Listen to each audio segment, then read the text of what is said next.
હે guys, welcome to back my new blog. સ્વાગત છે ફરી એકવાર આપણા ન્યૂ બ્લોગમાં. કાલે ધતુરા ઉંબળ્યા અને આજે જો હું કપાવીનો. તો સમય થઈ ગયો છે અત્યારમાં સવારના 8. ચાય બાય પીને રેડી થઈ ગયા છીએ. આજ કપાવીનો ચાલુ કરવાનું, એટલે ક્યારે પૂરું થાય એનું નક્કી નથી કપાવીનું. કારણ કે કપામાં ઘડી બગડી કામ કરવાનું થાય છે. ને ચાલો અત્યારમાં ચાલુ તો કરી દઉં, આગળનું પછી જોઈ જાય. તો સૌથી પહેલાં બળદને બદલાઈ નાખું. બળદ બાંધો છે આપણો આ બાજુ. જો અત્યારમાં થોડુંક ઝાકળ જેવું છે એટલે થોડુંક ધુમાડો છે. હા, બળદને પહેલાં બદલાવું પછી કામે લાગી જાઉં. ફાઇનલી બપોર ચડી ગયા છે અને થોડોક રચકો વાટલો પછી આમાં પાણી જવા દેવું છે અને ભેંસું નાખી દઉં એટલે પછી વાઢવો ને લીલામાં. ચાલો ફટાફટ વાઇટ જોઈને ઊભા છે, પછી પાણી પાવું છે ઢોરને વતન. ફટાફટ વાઢવાનું ચાલુ કરી દઉં, પછી આગળ મળીએ. ચાલો, આ નાનો છે એ હાટું વાઢવો પડે છે કે એક વાટ વાઢવી એટલે બીજો વાટ પછી જલ્દી આવે અને મોટો થઈ જાય એ માટે. તો દાંતરડું ખોવાઈ ગયું છે, જરીક ગોતીને આવું પછી ચાલુ કરી દઉં. ચાલો પછી મળીએ.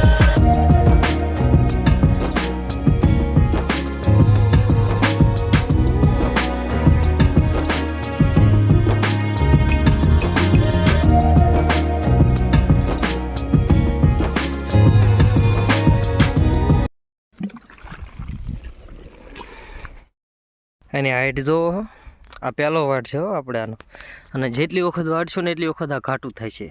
જે આ તો પારવું દેખાય ને, બીજો વાટ આવશે ને એટલે ઘાટું દેખાય છે. જો આમાં બીજો વાટ ફૂટવાનું ચાલુ થઈ ગયું છે. જો એટલું ઘાટું થાય છે એટલે આ ખડમાં ફાયદો જ છે. આમ પાણી જેટલું વધારે પાવો એટલું વધે, અને પાણી ઓછું હોય ને તોય હાલે, બીજા ઘોડે નહીં. હાવ લંઘાઈનું ન ઊભું રહે. એટલે હાઈટ થઈ ગઈ એને એટલી હાઈટ છે અત્યારે, આમાં જ નહીં ખબર પડે, પણ આ 6 થી 7 ફૂટની હાઈટ થઈ જાય. વાઢવામાં મજા આવે, હટ મકાઈ ઘોડે ભેગું થાય. કારણ કે હું રચકો નાખવામાં થાકી જઈશ નકર. એટલે ટાઈમ નથી, એટલે રચકો વાઢવામાં આમ તો થાકું નહીં, પણ ટાઈમ નથી આપણે પાસે એટલો. તો અત્યારે વઢાઈ ગયું છે, ફટાફટ નાખી આવું. અને લાઇટ આવી હોય ને તો હું મોટર ચાલુ કરું ફટાફટ. ફાઇનલી લાઇટ જતી રહી છે કંઈક ફોલ્ટમાં. તો હવે હું ભાગું કપા વીણવા, કારણ કે કપા તો વીણવા જોઈશે, એમાં તો કાંઈ હાલશે નહીં. હવે તે જોયું જાય ત્યાં સુધી કપા વીણશું. અને આજનો વિડીયો એવો કંઈ લાંબો બન્યો નહીં, જેટલો બને એટલો.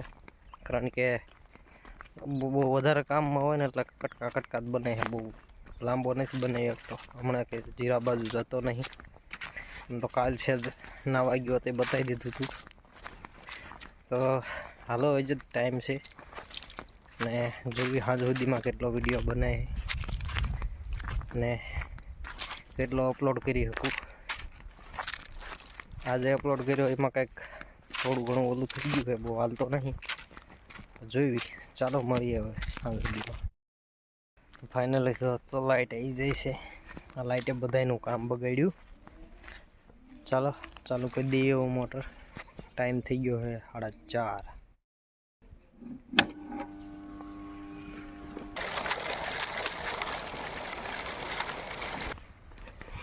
આ વખતે આવડું આ વાઢીને ખવડાવવું જોઈશે, કારણ કે આમાં ખડ થઈ ગયું છે નકરું.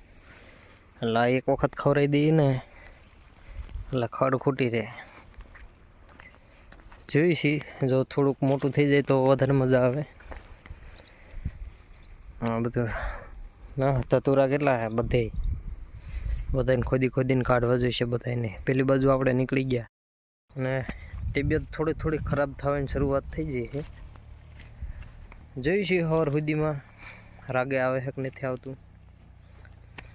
આમ સવારનું મજા નહીં આવતી, પણ એમના આખો દી આડાવડા વહેતા રહેવી એટલે બહુ વાંધો ન આવે.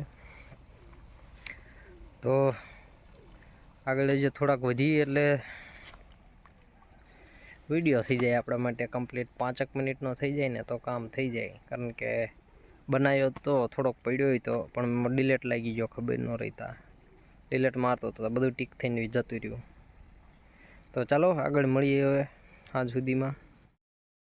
તો જે કોઈ મિત્રોને ફુવારા પદ્ધતિ બનાવી હોય એ મારો સંપર્ક કરે. જો આમાં લગભગ 10 તો હાંધા છે અને હાંધે એટલું પાણી નીકળે છે. કારણ કે જેટલું કટિંગ કરવાનું હોય એટલું કટિંગ કરીને બીજો હાંધો લાગે. કારણ કે હવે આ બધી લાઈનનો યુઝ જતો રહ્યો છે. ક્યાંય ધોરીઓ કરીને આમ પાણી લઈ જવું જોઈશે. હા, જ્યાં હોય અહીંયા તોડી નાખીએ. આ બધું હોંડા હેકીને માથે હેકેલા વગર. બાકી આ બધી દાંટેલી છે આપણે ઠેઠ સુધી. મને ફુવારા પદ્ધતિ જોઈને વિચાર આવે છે કેટલી જગ્યાએ તોડી છે છેક સુધી. ઓહો, ચાલો મળીએ આગળ. ફાઇનલી પી ગયું છે બધું અને હવે જાજો ટાઈમ નહીં દી એટલો છે એટલે વિડીયોનો એન્ડ કરવો જરૂરી છે. બહુ લાંબો તો નહીં થાય પણ આજ 5 મિનિટની આજુબાજુમાં થઈ જશે. તો વિડીયો ગમે તો લાઈક, શેર અને સબસ્ક્રાઈબ કરજો અને કમેન્ટ કરતા રહેજો કે શેના વિડીયો જોવે છે તમારે. તો એ પ્રકારના હું વિડીયો બનાવું અને થોડોક ટાઈમ એવું રહેશે આમ. કારણ કે અત્યારે કામ એટલું છે એટલે આડાવાળા બધા મથી એટલે વિડીયો બનાવવાનો ટાઈમ નથી આવતો. અને જો વિડીયો ન બનાવીએ તો બધું ડાઉન થઈ જાય. એટલે વિડીયો બનાવવો જરૂરી છે. એટલે થોડાક દિવસ એવું મિક્સમાં થોડું આવશે, પછી રાગે આવી જશે. તો આજના માટે એટલું જ છે. મળીએ એક નવા વિડીયોમાં. ત્યાં સુધી મારા તરફથી જય માતાજી બધાને.